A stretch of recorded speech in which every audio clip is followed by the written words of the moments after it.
بسم الله الرحمن الرحیم. اول به ځان درته معرفي کوم. زما نوم عبدالظاهر ده. بی سی اس کمپیوټر ساينس نه فارغ یم او تر څنګه سی سی ان سرټیفاید یم او تقریبا 15 کلم پاکستان کې تدریس کړی دا او تقریبا یو کلم کېږي چې بریا موزیشي سنټر هم جوړ کړی دا ترڅو خلکو د خدمت وړ وګرځو. نو تاسو ته ښه راغلاست وایم د سی آی ټي کورس ته. سی آی ټي کورس کې موږ تقریبا 6 پروګرام لرو.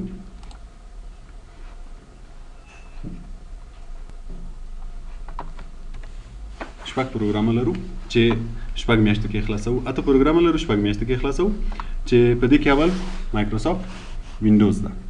مایکروسافټ وینډوز د کمپنۍ نوم ده. د کومې کمپنۍ چې دا پروګرام جوړ کړی ده د هغې کمپنۍ نوم مایکروسافټ ده او د پروګرام نوم یې بیا وینډوز ده. کوم ورژن وایي؟ ورژنونه تقریبا ډېر زیات لري. 9 ورژن ده، 8 ورژن ده، 10 ورژن ده، له هغه نه مخکې هم ډېر زیات ورژنونه دي. نو موږ تاسې وینډوز 7 وایو. وینډوز 7 چې وایي بیا وینډوز 10 هم په آخر ورځو کې یو ورځ دوه ورځې ورباندې کار کوو، هغه سره هم بیا بلدېږئ. پوه شوې؟ وینډوز خپله څه کار کوي؟ وینډوز چې د اپریټینګ سیسټم ده. وینډوز څه شی ده؟ اپریټینګ سیسټم. اپریټینګ سیسټم هر هغه پروګرام ته وایي چې هغه د هارډویر د په کار اچولو لپاره استعمالیږي. یعنې که زموږ کمپیوټر کې اپریټینګ سیسټم نه وي، د هارډویر ده که نه، کوم شی چې موږ ټچ کولی شو هغه ته هارډویر وایي، نو دغه شي نه موږ استفاده نشو کولی. که چېرته پکې اپریټینګ سیسټم نه وي، مثلا وینډوز نه وي، موږ تاسې له کمپیوټر نه هېڅ استفاده نشو کولی. د اپریټینګ سیسټم وظیفه څه شی ده؟ چې دغه هارډویر په کار واچوي تر څو موږ له هغه نه استفاده وشو کړی، تر څو نور پروګرامونه پکې استفاده وشو کړی. که چېرته زموږ کمپیوټر کې وینډوز نه وي، موږ هېڅ له کمپیوټر نه استفاده نشو کولی. نو په دې خاطر دې ته اپریټینګ سیسټم وایي. نو وینډوز چې ده اپریټینګ سیسټم ده.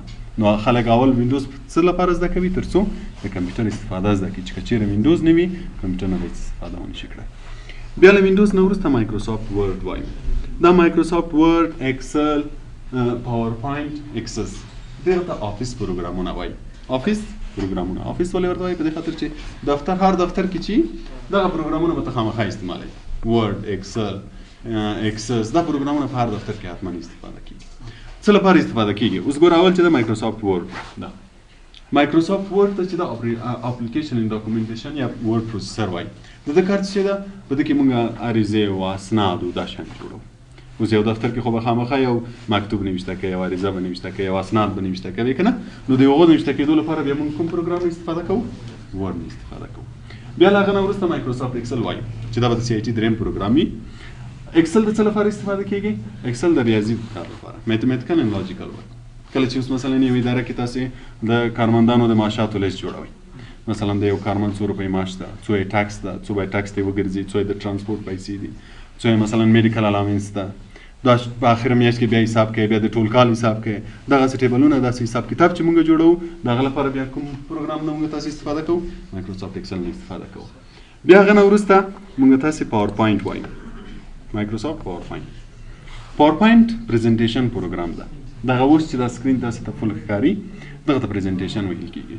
دا زیات د هغه لپاره استعمالیږي، مثلا په پوهنتونو کې استادان تدریس کوي، نو د کمپیوټر په ذریعه تدریس کوي. دوی څه کوي چې دا مواد ټول په پاور پوینټ کې ځای په ځای کوي، پریزنټیشن ترې جوړوي، بیا دغسې د LCD له لارې پریزنټ کوي. او یا مثلا میټینګو کې کله یو دفتر کې یو میټینګ مو نیولی وي د یو څه یو چې په هکله ورته معلومات ورکوئ، نو تاسې هغه معلومات مخکې له مخکې ټول په پاور پوینټ کې ځای په ځای کوئ، ځان سره اماده کوئ، بیا یې د سکرین له لارې هغو ته ښکاره کوئ. د کوم پروګرام په له لارې؟ مایکروسافټ پاور پوینټ. او بیا هغه نه وروسته مایکروسافټ ایکسس ده. مایکروسافټ ایکسس بیا د ډیټابیس لپاره جوړېږي. ډیټابیس په مایکروسافټ ایکسس کې جوړېږي چې دا بیا کله ایکسس ته ورسېدو نو بیا به تاسې هغه وخت په ډیټابیس پوه شئ چې ډیټابیس څه ته ویل کېږي. ډیټابیس یو سیستم چې مثلا د ټولې ادارې حساب کتاب هم د یوه سیستم کې وي، د هر څه حساب کتاب وي.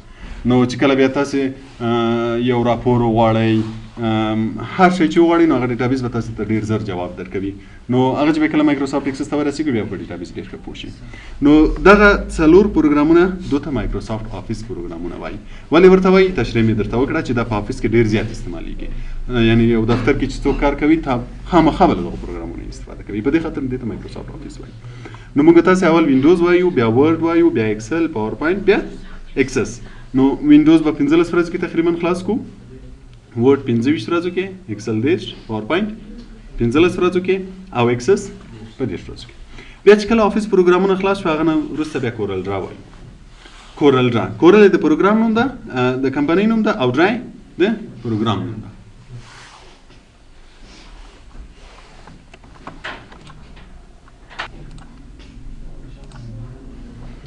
نو کورل د پروګرام کمپنی نوم ده او ډرای د پروګرام نوم ده.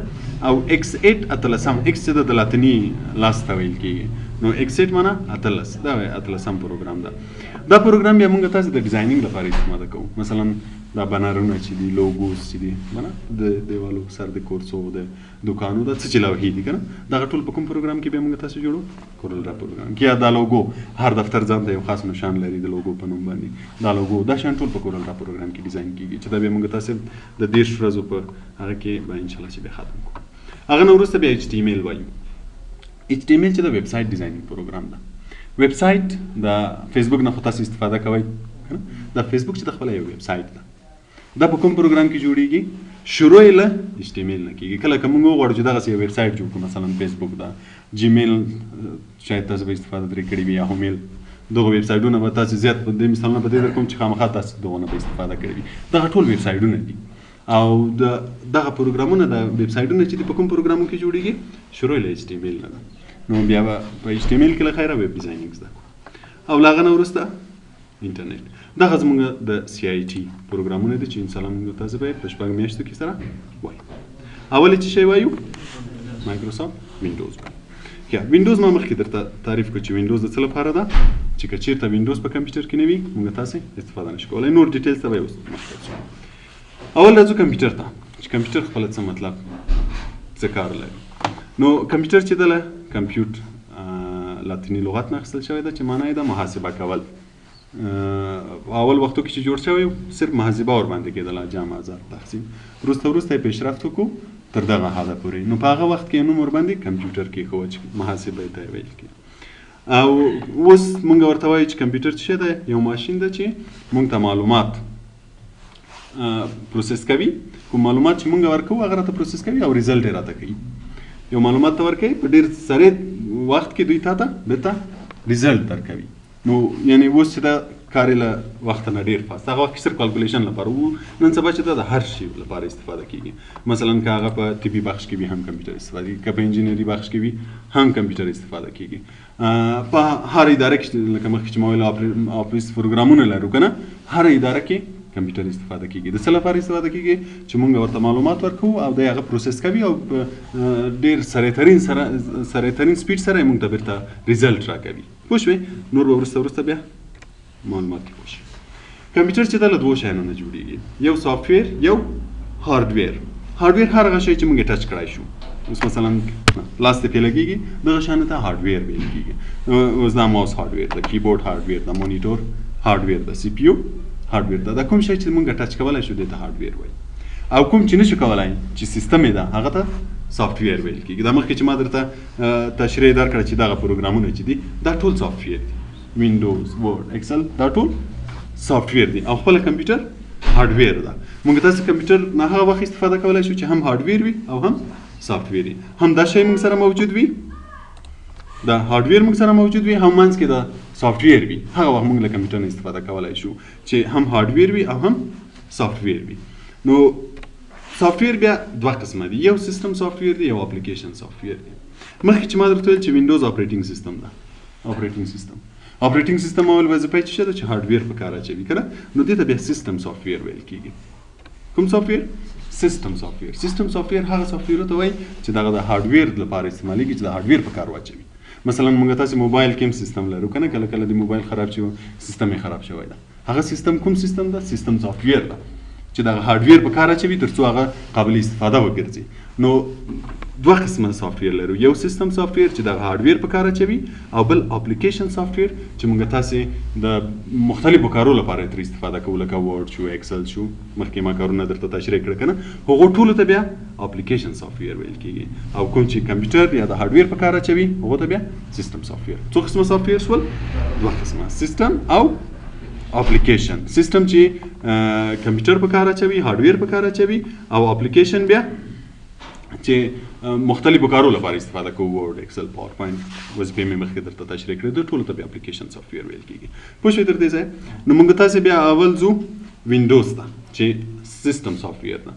وینډوز ما مخکې درته ویل چې مایکروسافټ د کمپنۍ نوم ده او وینډوز د پروګرام نوم ده او اوه ورژن ده چې اوه نه وروسته بیا اتم ورژن جوړ شو، اتم نه وروسته بیا لسم ورژن جوړ شو، نه وایي چې دا اوس لسم ورژن ده، خو موږ تاسې به فعلا اووم ورژن زده کوو. ډېر زیات تفاوت نه لري، ډېر کم تفاوت لري. نو دا په دې خاطر وایي چې د دې سټرکچر لږ ساده ده، نظر وینډوز 10 ته چې ده دا لږ ساده ده. نو کله چې دا زده کوو یو دوه ورځې بیا وینډوز 10 هم وایو، بیا به هغه سره هم بلد شي، بیا هېڅ مشکل نه وي. وینډوز خپله چې شی ده اپریټینګ سیستم ده. ما مخکې درته تشریح کړو چې اپریټینګ سیستم هغه سیستم ته وایي چې هارډویر په کار اچوي. که چېرې اپریټینګ سیستم نه وي موږ استفاده نشو کولی. نو دلته انګلیسي تعریف هم شته چې which provide base for other program to run. اپریټینګ سیستم هغه سیستم ته وایي چې د نورو پروګرامونو د چلولو بنیاد جوړوي.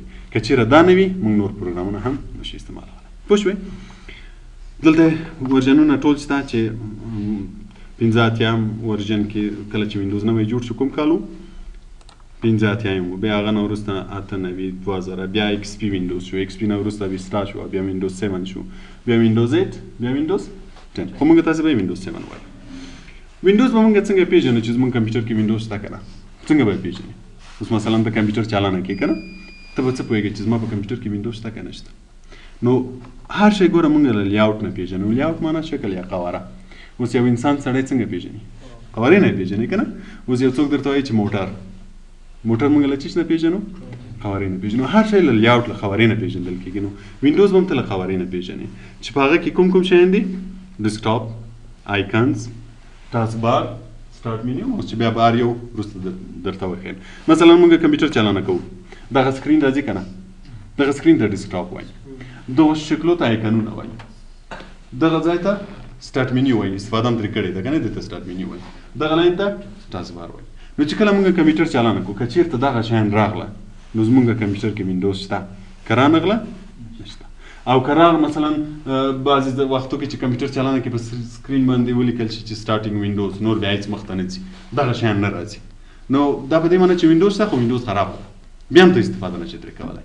موږ تاسې هغه وخت استفاده کولی شو چې موږ ته دا سیستم پوره راشي، مثلا ډیسکټاپ، آیکنونه، هر څه راشي او موږ استفاده. نو دغه د وینډوز قواره شوه چې که چېرې زموږ کمپیوټر کې چې کمپیوټر چالانه کوو، لیاوټ و، آیکنونه او ټاسک بار او دا شیان راشي نو زموږ په کمپیوټر کې وینډوز شته.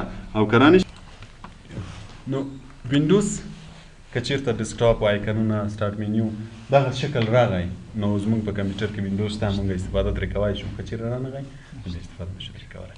پوه شوې په دې باندې؟ دا یې لیاوټ شو. یا ته دې ځای خو څه مشکل نه لري که نه؟ نو لیاوټ کې دغه سکرین چې ده دې ته ډیسکټاپ ویل کېږي، دغو شکلو ته آیکنونه وایي. دا آیکنونه به بعض کمپیوټرو کې لږ وي، بعضې به ډېر وي. د هر یو وظیفه جدا وي، بیا وروسته تاسې خپله هم بلد شئ. او دا سټارټ مینیو. سټارټ مینیو وظیفه چې ده کوم پروګرامونه چې زموږ کمپیوټر کې انسټال وي ټول به بیا موږ له دې ځای نه خلاصوو. هر پروګرام چې زموږ په کمپیوټر کې موجود وي له کومې لارې به یې خلاصوو؟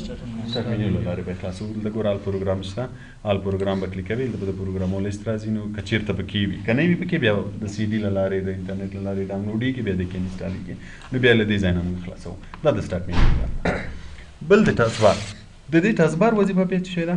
هر پروګرام چې موږ په کمپیوټر کې خلاص کړی وي د هغه شکل به دلته راځي، نوم به یې دلته راځي. لکه اوس ګوره ما مخکې پاور پاینټ دغه پریزنټیشن تاسو ته خلاص کړو که نه؟ ګوره د ده نوم دلته موجود ده. په دې موجود ده چې دا شی تر اوسه خلاص ده. یا مثلا دغه عکس خلاص ده، دلته یې نوم شته. هر پروګرام چې موږ خلاصوو د هغه نوم به تاسو ته کېږي. چې کله بیا استفاده ترې کوله، اوس که دې پروګرام نه استفاده کوم دا کلیک کوم دا راځي، او که دې نه استفاده کوم دا راځي. مثلا که دا فولډرونه خلاصوم کلیک کوم هغه راځي. نو کوم شی چې م خلاص کړی وي د هغو نوم به دلته وي چې بیا هم هر وخت ترې استفاده کوله فقط کلیک کوو هغه به خلاصېږي. دا د ټاسک بار کار شو. او تر څنګ یې ګوره دلته هغه هم ورسره شته، تاریخ او ډیټ اینډ ټایم او بعضې نور شیان چې بیا وروسته د هر یو وظیفه وایي. دا د ټاسک بار وظیفه شوه. پوه شوې تر دې ځایه مشکل نه. نو زموږ په کمپیوټر کې فعلا وینډوز شته ځکه چې هر څه کېږي. بیا وروسته ځو زیات شو